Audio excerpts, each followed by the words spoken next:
Drama serial गुड्डी के इस episode में आप देखेंगे कि गुड्डी अपने चच्चा जान की सारी चालों को आहिस्ता आहिस्ता समझती जा रही है। जो भूत उसके प्यार का सवार था, लेकिन अब सारा उतर के सामने आ रहा है और सबको पता चल रहा है कि आखिर क्या हकीकत है और क्या नहीं है। काफ़ी ज़्यादा गुड्डी बेचारी टेंशन में आ चुकी है, क्योंकि उसके पास जो एक आसरा था वो भी जाता रहा। अब बार बार उसके चच्चा जान उससे हर बात पे मुखालफत कर रहे हैं, और ये सारा माजरा देख के बेचारी काफ़ी हैरान परेशान है कि आखिर ये सब कुछ हुआ कैसे। मैंने तो कुछ नहीं किया, किसी का बुरा नहीं चाहा, लेकिन मेरे साथ ये सब कुछ क्यों हो रहा है। लेकिन बेचारी खामोशी का दामन नहीं छोड़ रही है, और फिर भी सब्र के साथ हर चीज़ को बर्दाश्त में बर्दाश्त किए जा रही है। लेकिन ये बर्दाश्त करना उसके लिए ज़्यादा देर तक मुफीद साबित नहीं रहेगा, क्योंकि हमज़ा उसको समझाने की कोशिश कर रहा है और कहता है कि देखो, अब तुम्हें सब कुछ बोलना होगा और उगल के सब कुछ सामने लेके आना होगा। इन लोगों की हकीकत को बताना होगा, वरना ऐसे तुम्हारे लिए बहुत ज़्यादा मसला बन सकता है। जिस पर वो खामोश हो सकती है और कहती है कि मुझे खुद समझ नहीं आ रही कि आखिर मैं क्या करूं। ये सारी बातें मेरी समझ के बाहर हो चुकी हैं। बहुत परेशान है बेचारी, और कुछ समझ नहीं पा रही है कि इन लोगों को किस तरीके से वो हैंडल करे। इसलिए वो कहती है कि हमजा, मुझे तो ऐसा लगता है कि मेरा तो यहाँ पे रहना ही जुल्म है। यानी कि क्या कितना अच्छा होता कि अगर मेरी माँ मुझे भी साथ ले जाती और मैं भी अपने मामा पापा के साथ रहती। पता नहीं क्यों ऐसी ज़िंदगी मुझे बहुत ज़्यादा तंग करती है, बहुत ज़्यादा परेशान करती है।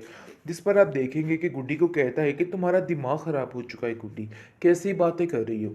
देखो, हम सब तुम्हारे साथ हैं, और तुम्हारी खाला तुम्हें पता है कि तुम्हें कितना प्यार करती है, और इस चीज़ का शायद तुम्हें पता नहीं है, लेकिन हम तुम्हें बताते चले कि वाकई में हम सब तुमसे बहुत प्यार करते हैं। इसलिए परेशान होने की कोई भी ज़रूरत नहीं है, और इन लोगों की बातों को तो बिल्कुल भी अपने दिल पे मत लो, क्योंकि बिल्कुल बेवकूफ़ी है इन लोगों की बातों को दिल पे लेना। और टेंशन मत लो, आहिस्ता आहिस्ता सब ठीक हो जाएगा। बहुत जल्द तुम इधर हमारे पास वापस आ तुम्हारी जाओगी। बातों पे पूरा पूरा यकीन है कि तुम जो कुछ करोगे वो बिल्कुल दुरुस्त होगा। इसलिए अब मैं किसी और पे भी इधर यकीन नहीं कर सकती हूँ। इधर यकीन करना बहुत मुश्किल होता जा रहा है। तुम नहीं जानते कि इन लोगों के जहन मेरे बारे में क्या क्या है। मैंने तो ऐसी ऐसी बातें सुनी हैं जिसकी वजह से मेरा दिल कट के रह गया है, और मुझे समझ नहीं आ रही कि आखिर मैं क्या करूँ। इसलिए मेरे पास आखिरी हरबा यही है कि मैं वहाँ से वापस आ जाऊँ। इसके अलावा और कोई भी चारा नज़र नहीं आ रहा है, क्योंकि ये लोग बहुत ही जालिम किस्म के लोग हैं। ये गुड्डी और स्वीटी हमारी ज़िंदगी से हमेशा हमेशा के लिए निकल जाएंगे। इसलिए तुम्हें परेशान नहीं होना है, बल्कि हिम्मत रखो। देख लेना, सब कुछ ठीक हो जाएगा। उसको बहुत ज़्यादा तसल्ली देता हुआ नज़र आ रहा है, और कहता है कि फ़िक्र मत करना। मैंने जिस दौलत के लिए अपनी सारी ज़िंदगी दांव पर लगा दी, मैं उसको इतनी जल्दी इतनी आसानी के साथ अपने हाथों से नहीं जाने दूंगा। ये मेरा तुमसे वादा है। आगे से शाजी कहती है कि भाई ऐसे ना हो कि आपके वादे के चक्कर में हमारी जान ही चली जाए। इस स्वीटी को तो ठिकाने लगाएं पहले। मुझे तो कुछ समझ नहीं आ रही कि मैं क्या करूं। जिस पर फिर उसका वहम देकर उसको साइड पे कर देता है, और कहता है कि नहीं, आप लोगों के वहमो गुमान पे सिर्फ और सिर्फ स्वीटी सवार हो चुकी है। इसके अलावा और कुछ भी नहीं है। तुम लोगों को कुछ नज़र ही नहीं आता स्वीटी के बगैर, इसलिए ये बातें सोचने का कोई फ़ायदा नहीं है। शाजिया समझ चुकी है कि यहाँ पे कोई दाल नहीं गलनी है। खैर, अब देखेंगे कि वो अब डबल ट्रिपल से भी पहले से भी ज़्यादा गुड्डी के पीछे हाथ धो के पड़ जाती है, और कहती है कि तुम्हारी तो इन 2 दिनों में पर ही निकल आई।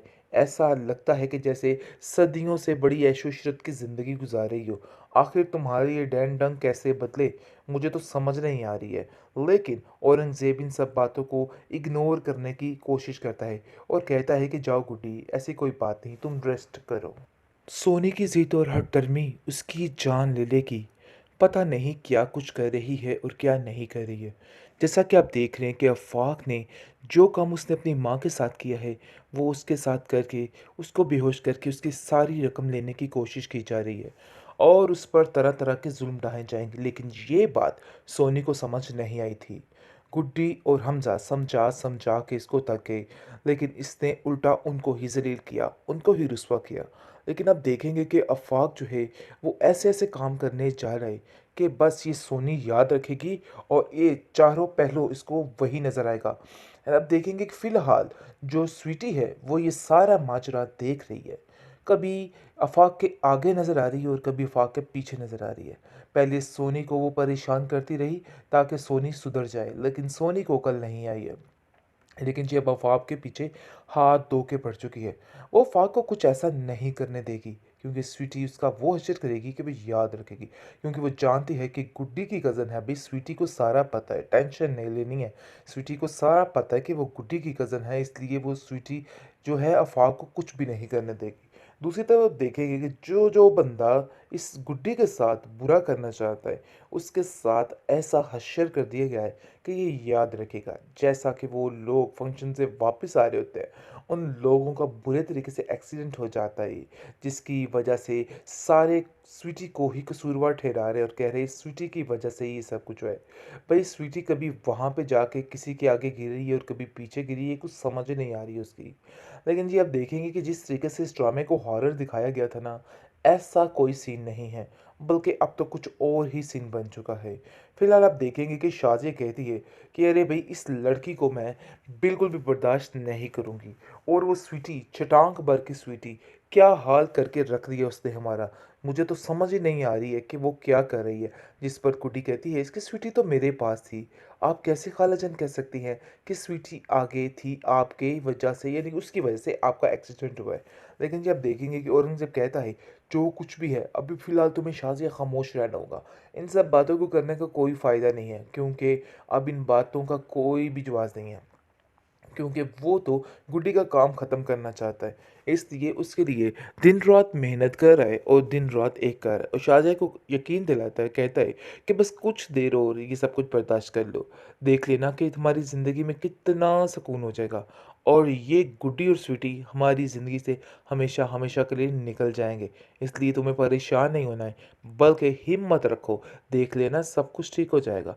उसको बहुत ज़्यादा तसल्ली देता हुआ नज़र आ रहा है और कहता है कि फ़िक्र मत करना, मैंने जिस दौलत के लिए अपनी सारी ज़िंदगी दाँव पर लगा दी, मैं उसको इतनी जल्दी, इतनी आसानी के साथ अपने हाथों से नहीं जाने दूँगा। ये मेरा तुमसे वादा है। आगे से शाज़ी कहती है कि भई ऐसे ना हो कि आपके वादे के चक्कर में हमारी जान ही चली जाए। इस स्वीटी को तो ठिकाने लगाएँ पहले, मुझे तो कुछ समझ नहीं आ रही कि मैं क्या करूँ?